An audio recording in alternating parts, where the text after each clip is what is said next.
In this video, we're going to cover using the Smudge tool as well as finishing out and blending designs in digital painting.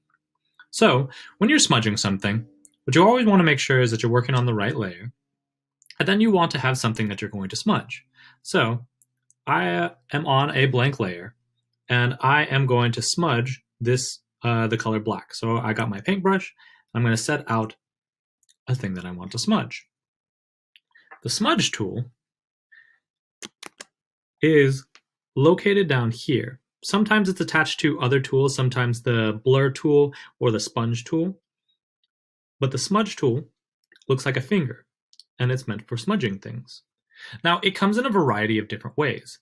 Up at the top, we can change the brush type and how it kind of brushes things, as well as how large it is. We can also change the strength of how much it pushes, as well as a variety of other features, just like any other brush. We can even come over to the properties and change how much it brushes and spaces, how much randomization happens, as well as how much we're pushing at a time. So if I come over to one like this brush that is very full and has a strength of 62, when I brush over my design, you can see it pulls everything and kind of stretches it. If I change it to a very spindly thing, you can see that it only pulls little things, only where those brushes are.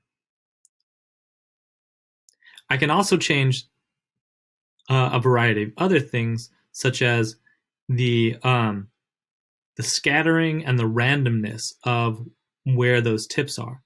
Be careful not to brush too much, otherwise sometimes it will take the computer a while to catch up.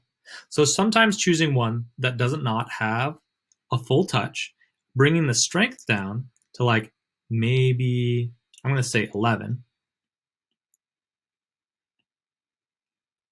You can see how I'm using this very soft one to very lightly fuzz this out. And going in different directions will kind of change it.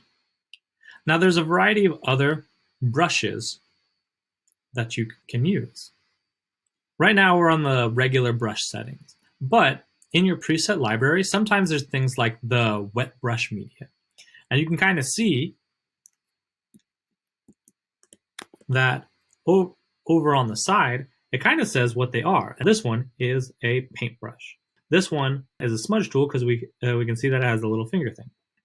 And this is actually one of my favorite ones that comes preloaded because it has some randomization and it kind of smudges everything around in a nice way.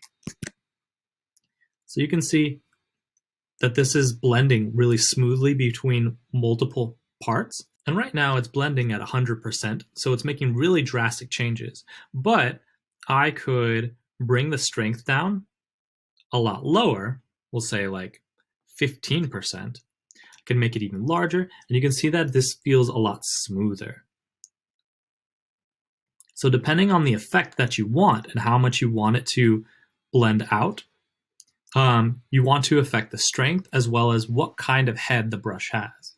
And I can even play with this further. Right now it has that kind of more solid one, but I can come back to kind of these spreads, these spread ones, to get some different effects. You can see that this one has, again, is randomized, but it's given this kind of like somewhat sand texture, which I think is really nice.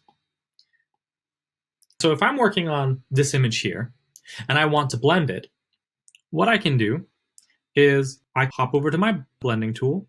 I think I enjoyed when it was on this one that's a little bit fuzzier, and I liked it when it was a soft strength.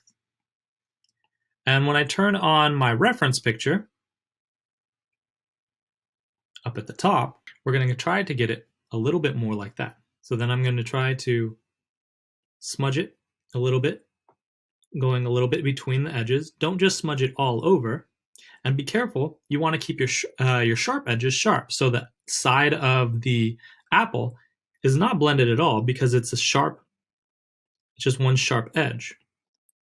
And while I'm blending this, I'm kind of blending in the same direction that the apple is moving. And it's being a little bit on the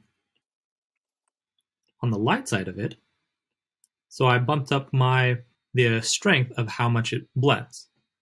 Something else that can be very helpful, so I don't accidentally make marks that just erase my lines. If I come to my layer and I use command click on the layer, notice how it creates a selection of everything that exists there. So if I smudge outside, it doesn't actually go outside. But since we have like a more randomized brush, it's trying to smudge the outside in, which can get a little bit weird.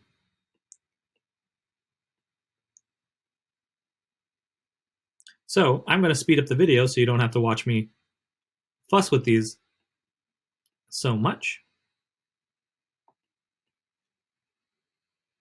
But I'm going to softly blend these out with the smudge tool.